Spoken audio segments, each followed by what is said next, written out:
दादा गदरल हो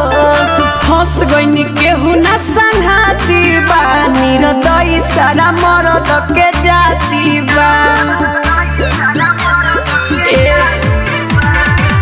प्यार में पार सारा गदरल हो हमारो मन दादा गदरल हो हंस गईनी केहू ना संघाती बा निर्दयी सारा मरद के जाती बा हमार मजनू बड़ा खून खार भइल बा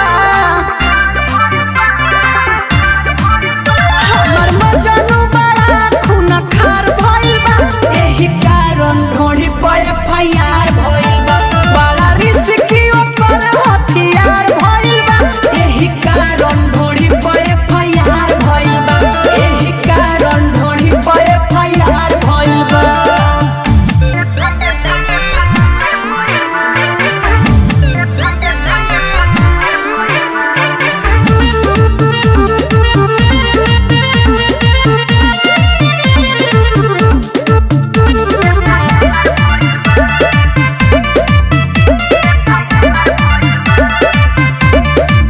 कृष्णा बेदरदिया चंदन चंचल उनका करनी के भोगतानी फल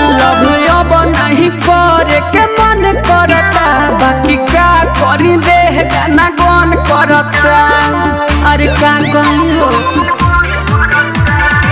कृष्णा बेदरदिया चंदन चंचल उनका करनी के भोगतानी